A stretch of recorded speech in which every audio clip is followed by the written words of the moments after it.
Irashaimase! Hello and welcome to Fataris' Kitchen. I'm your host, Chef Fataris. It's time once again for Shoot 'em Up Saturday, and on the menu this week we have Mamorukun Recurse. What kind of taste will it have? Let's get cooking and find out. From developers G-Rev and Guilty, Mamorukun Curse originally released to arcades in 2008. It would receive notable ports to the Xbox 360 and the PlayStation 3. Now jump to September of 2025, and we have Mamorukun Recurse for the PC, the PlayStation 5, the Xbox Series, and the Nintendo Switch, which is the version we're looking at today. This title is a great twin-stick vertical scrolling bullet hell, one that I've long been a fan of, specifically the PlayStation 3 version, though that one is far from perfect as it has a lot of performance issues similar to what existed with Under Defeat HD for the PlayStation 3 as well, so if you're familiar with that title then you might have an idea of what's going on with the performance for this one. However, when Mamorukun Recurse was announced, I was very excited at the prospect of an updated version of the game, and this one does not disappoint. It's basically the same as the PlayStation 3 version, but now with smooth performance, so you also have great gameplay, tons of content, and it's one that I can highly recommend any shoot 'em up fan give a try.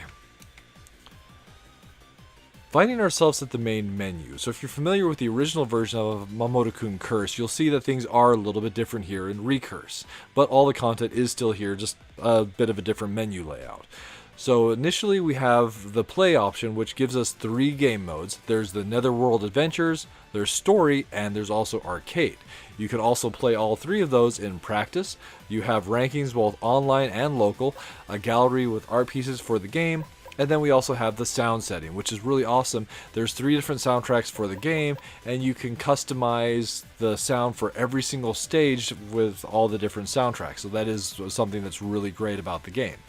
For our purposes today, we will be showing you a couple of the different modes as there are some differences there, but we'll start with Arcade. So selecting Arcade, we're taken to the character select. So the game does have 7 characters in there. So there's 5 characters from the initial game itself, Mamorukun, Mayano, Kinya, Beniko, and Fururu. Then there are also 2 DLC characters that were introduced for the 360 version that are included with the PlayStation 3 version, and they're also included with this version as well. At the bottom of the screen you can see a brief description of their shot type as well as an image of their shot type, so each character does have a different shot, and there's also some other behaviors that change as well. For our purposes, we will be showing things off initially with Mamoru. So selecting our titular character, we're then given the option of playing the tutorial or just jumping straight to the prologue. The tutorial does have some nice information there, so I do encourage you to play it at least once so you can kind of learn a little bit about specifically the way that the curse bullet works, and we'll talk about that in just a moment. So the game does have 2 ways you can play it. There's the original control setup, and there's also twin stick. I definitely recommend you play this game in twin stick as it plays great that way. One thing that's nice about this particular version is it allows us to go and shoot behind us finally. In the PlayStation 3 version, our twin stick controls would basically fire in a pattern on the front arc of the screen without the ability to fire behind us. So definitely a huge improvement there. Now, one of the things I love about this game's arcade mode is you have the ability to select your path through the game. So here in the stage select we have a time limit, and that time limit is very important since you can control the scrolling of the screen in most of the stages, then we're limited by time, so we can't just drag our feet. Now, another thing to note here is every stage has its own difficulty represented. The more stages you completed, the higher the difficulty will be. So choosing our own path through the arcade stages, it might be a good idea to take some of the harder stages first, and then some of the easier stages later as they get more difficult. So for our purposes, though, we will start with entrance to the Netherworld. Now, talking about the game as a twin-stick shoot-'em-up, it plays great. Our left stick will move us around, our right stick will both fire when we press it, as well as aim in the direction we're shooting. Every character has options, and as we collect these P items that the enemies are dropping, if you collect 4 of those, we'll level up and get additional options and more power, up to level 4. There's also one other really powerful element to the gameplay, and that's the curse bullet.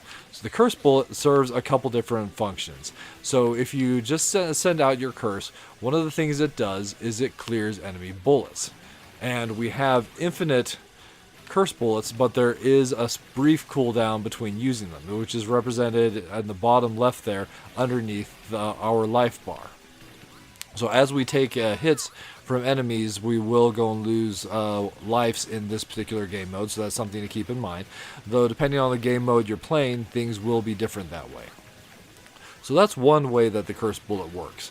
Another thing you can do with the curse is you can actually curse enemies. That does a couple things. So while an enemy's cursed, it changes up their overall shot pattern and generally makes them more dangerous, but it also deals damage to the enemy over time. And then lastly, when the enemy is defeated, they'll leave a lot of point items, the candy, which will build up combos with and get big points. There are also a couple other items that drop throughout the course of the game. There are time items. Since as time is a very important thing, we can recover some time by collecting those, and those will come in 3, 7, and 15 second denominations. And then you'll occasionally also find in chests usually hearts, which act as 1-ups. So in arcade mode, that's just straight up 1-up. But in the other modes, it will allow us to recover characters. So now we find ourselves fighting the first boss, and we'll talk about the last function of the curse bullet. So if we fire a curse and set up a field in front of us, we can step into that and curse our character. When cursed, our character deals a significantly greater damage. However, it does come at a little bit of a penalty. Because once the curse is ended, then we'll lose 1 level of our current shot power. So if you use curse too much, you'll overall degrade your overall power, so you do want to be careful of not using it too fast. And when you curse yourself as well, there's also a longer cooldown before you can fire your curse bullets. So once we complete a boss, we're given the overall summary of the time we have, and given a time bonus. So now we could select another stage, and one thing that's really neat is in addition to the main stages of the game itself, we'll occasionally have these missions come up. So this mission, for example, would allow us to fight the bosses we just fought, but in a powered up form.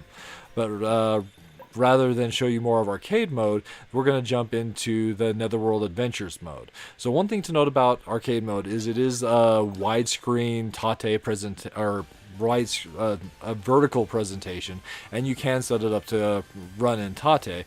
But Netherworld Adventures is a widescreen presentation, so this one, of course, wouldn't be able to play in Tate. So one of the things that's different about the Netherworld Adventures is you have course select. So initially we have these 5 courses here. If you complete them all, you'll start to unlock other courses, or there's a couple extremely difficult challenges that are available from the get-go. So if you're looking for a challenge in this game, here's definitely where you're going to find it. So we'll pick another stage to go and show you, in this case Cherry Blossom at the beginning. Now, the player select is different in this mode. Rather than just choose one character, you're actually choosing 3 characters, and then if you take a hit, that character will be sidelined and you'll switch to the next character. However, one thing to note, if you run out of all 3 characters, it's game over. If you get a 1-up, then you'll recover that character that you've lost, and they'll just be at the back of the line. Unfortunately, one of the things I don't like about the game is there's no way to choose to swap characters automatically. You'd have to take a hit to move characters, so that is something that's a bit of a problem. So our curse bullet, as well as affecting like larger enemies and dealing that over time, smaller enemies are also affected by it. They'll either be destroyed, or if they go and like move through our field, then you'll also be able to get more point items from them as well, building up that combo, building up those points.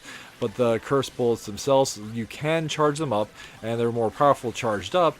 And they'll also do a great job of, in this stage in particular, getting through smaller obstacles like these ice crystals. Our curse bullets do make short work of them. Although, if there's enemies on the other side of those crystals, you'll end up cursing them as well, which could be a problem. It depends. Maybe that might actually be what we want. So here we have a wall of ice crystals. We can shoot the curse bullet to get through that, but we curse the enemy on the other side. But it works to our advantage. We get a lot of points, we get some more time, and we move on. So as I mentioned, the curse bullets do change the behavior of enemies. So like these golems here, they'll start to do stomp attacks rather than firing the missiles and the shots that they do normally. So you do want to be careful of, especially the first time you're cursing enemies, if you don't know what those patterns are. So now we found ourselves at the end of the stage. We're collecting some more items that have, or chests rather, that have both time items as well as more of the candy. So here, I'm going to go ahead and lose a life so we can cycle to the next character. So now we're playing Furu here. She's definitely has a very powerful focus shot with her options circling around her, delivering bullets straight forward. So every character does behave a little bit differently when cursed. So Mamorukun, for example, when he was cursed, his options would fly up and position themselves in the face of the enemies, whereas for Fururu, she goes and positions her options still around her. It's just a very powerful barrage straight forward. So every character's curse shots are going to be a little bit different. So now we've completed this stage in the courses, and we're given a time bonus and a score.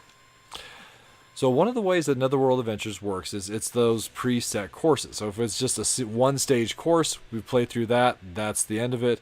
We do get the option to put in our initials. It'd be great if it would save the initials, but it's not too bad to go and take the time to put it in there. It would have been a nice quality of life if it did save that. So now we get a game over and we go back to this screen. So if you actually want to go back to the main menu from here, one thing that you'll have to do is actually exit game, and that will take you back to the main menu. So it's a little bit counterintuitive. And so there we have it. That's basically Mamorukun Recurse served up for your enjoyment. It's definitely a great game with a lot of really deep systems, as well as several different gameplay modes that we could potentially explore. So we'll swap around our characters a little bit this time as we start to wrap things up. So as far as the minus flavors are concerned, one of the things that I would have really liked to have seen is a way to swap between your characters when you have multiple characters chosen, such as we do right now. So real quick, just a note, the curse bullets not only change the way the enemies work, but sometimes obstacles go in and slowing down those blades, allowing us to more easily pass through. Learning all the ways that we can use the curse bullets is one of the parts that's really neat about this game. Another thing as well, sometimes the sound design can get a little bit on the annoying side, as we do have all the sounds that specifically the options make when you choose to go and curse yourself. It is like a little on the loud side. But on the plus flavors, so one of the things I really love about this game is just how much content is there. So the overall arcade length is pretty decent, and the fact that you can choose to your own path through is something that I really enjoy. You can choose to take the individual missions, which are great if you want to recover a lot of time, as well as just choose which stages you want to play in which order. And then it does ultimately end up at a final boss. There's also the story mode, which goes over quite a bit there, and that one is a little bit tricky, as you do need to complete things in a certain manner to be able to actually get to the end of the story mode.